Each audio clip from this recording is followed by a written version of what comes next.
दोस्तों हम हर हफ्ते न्यू वीडियो अपलोड करते हैं। अगर आपको हमारी वीडियो पसंद आती है तो हमारे चैनल स्कैरी नाइट को सब्सक्राइब करें और बेल नोटिफिकेशन को ऑन करना ना भूलें। Thank you.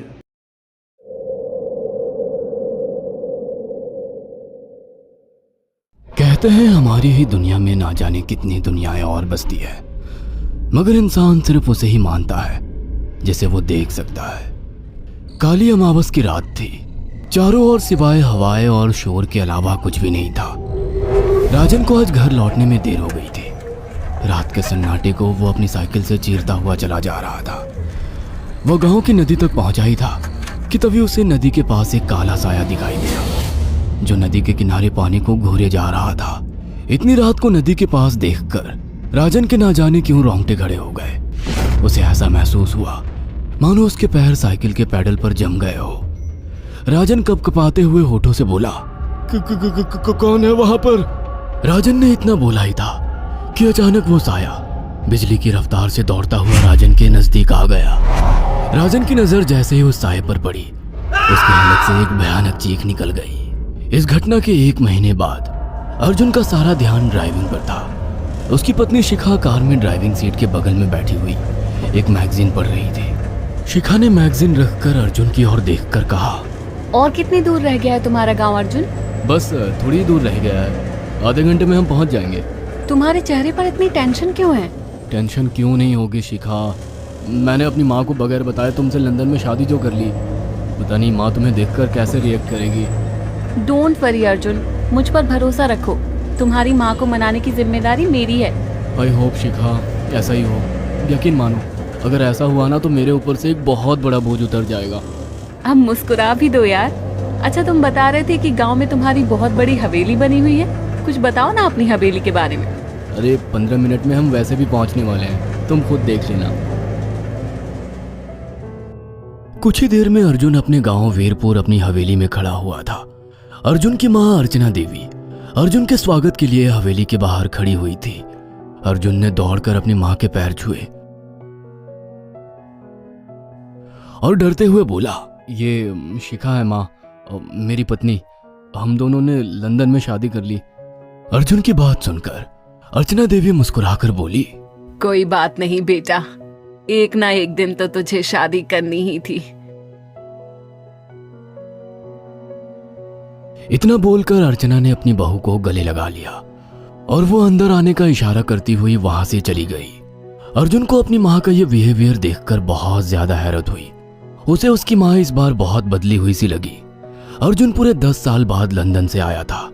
अर्जुन उन्हीं ख्यालों में खोया हुआ था कि उसके कानों में उसकी पत्नी शिखा की आवाज टकराई।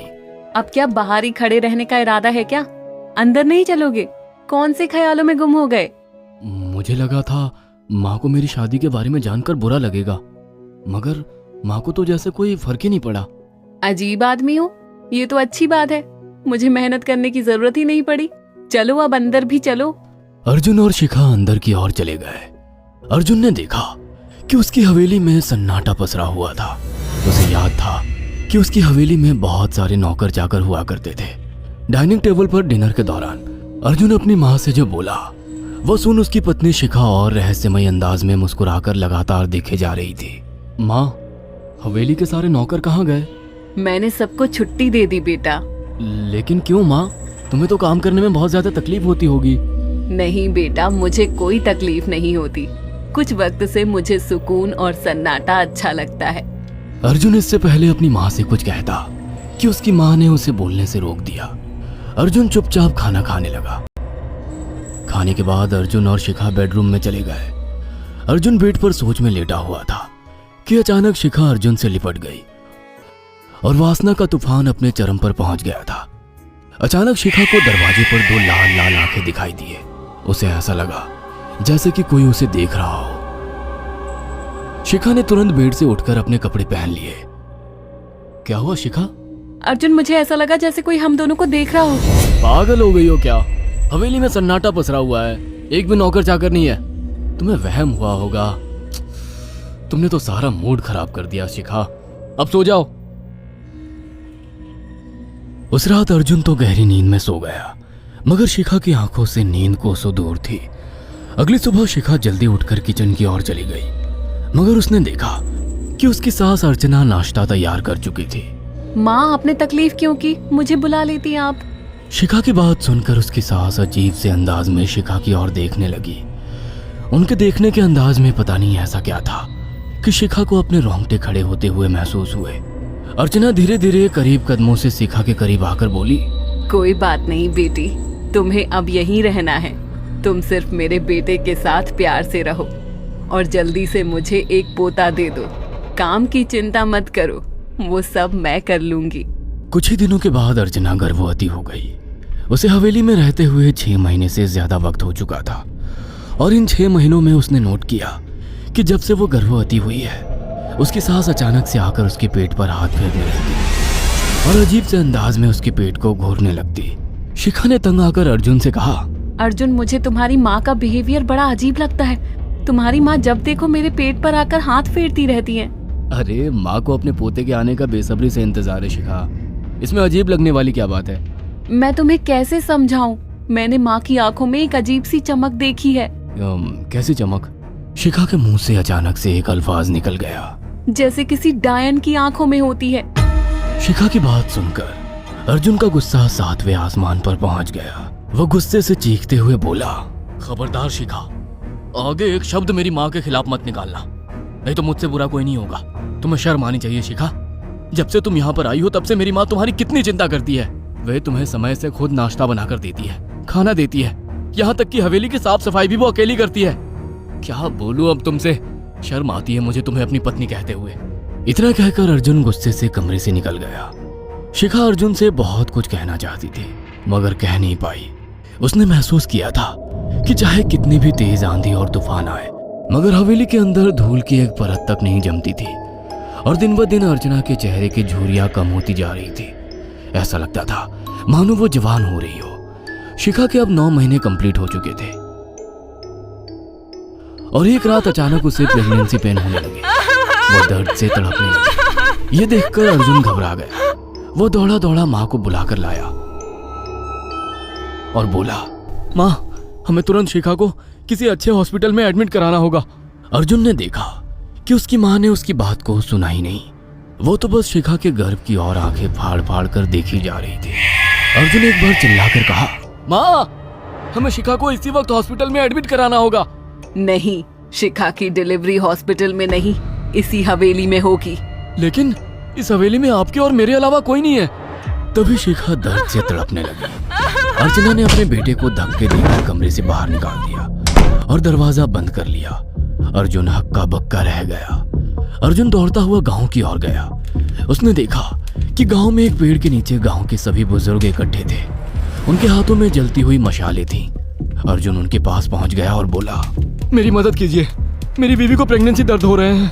आप प्लीज किसी दाई को बुला लीजिए, जितना पैसा चाहिए देने को मैं तैयार हूँ। तभी उसके कानों में गांव के सरपंच की आवाज टकराई, बेवकूफ लड़के, तू अपनी बीवी को एक डायन के यहाँ पर मरने के लिए छोड़ आया। क्या कहना चाहते हैं आप? आप जानते हैं आप क्या कह रहे हैं? वही जो तू सुन रहा है। तेरी माँ एक डायन है। इन गांव वालों के हाथों में जो मशाले देख रहा है ना, हम तेरी ही हवेली में आग लगाने जा रहे थे। तेरी माँ ने इस गांव में ना जाने कितने नौजवानों को मार कर खाया है। तेरी माँ एक डायन है। लगता है आपका दिमाग खराब हो गया है। आप जानते भी हैं मैं कौन हूँ? हाँ, मैं जानता हूँ। तू ठाकुर धीरेन्द्र प्रताप का बेटा है। तेरे पिता को शक हो गया था कि तेरी माँ एक डायन है, इसीलिए उन्होंने तुझे हमेशा उससे दूर रखा। पहले तेरी माँ ने तेरे पिता को मारा और धीरे धीरे करके वह हवेली के सारे नौकरों को मार कर खा गई और फिर गांव वालों को भी मारने लगी। और अब तो तेरे होने वाले बच्चे को खाएगी, क्योंकि डायन को नवजात शिशु का मांस खाना बहुत पसंद होता है। अगर मेरी बात पर यकीन नहीं है तो चलकर मेरे साथ तो खुद अपनी आंखों से देख ले। इतना कहकर सरपंच अर्जुन को लेकर हवेली की ओर चल पड़ा। उसके पीछे कई लोग थे जो जलती मशाले पकड़े हुए थे। हवेली के अंदर घुसकर उन्होंने उस कमरे के दरवाजे को तोड़ दिया जहाँ पर शिखा थी।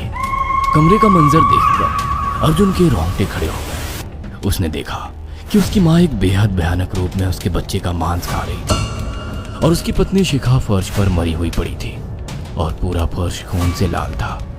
अर्जुन को अपनी आंखों पर यकीन नहीं आ रहा था कि तभी उसकी मां उसके ऊपर झपटी। सरपंच ने चीखकर कहा, अरे इस डायन को आग लगा दो, जिंदा जला दो इसे, और साथ ही इस हवेली को भी। सभी लोगों ने जलती हुई मशालें डायन के ऊपर फेंक दी। देखते ही देखते डायन दर्द से चीखने और चिल्लाने लगी और कुछ ही देर में वो जलकर राख हो गई। हवेली में आग लगते ही सभी लोग अर्जुन को खींचकर बाहर ले आए। अगले दिन अर्जुन अपनी पत्नी की यादें साथ लेकर आंखों में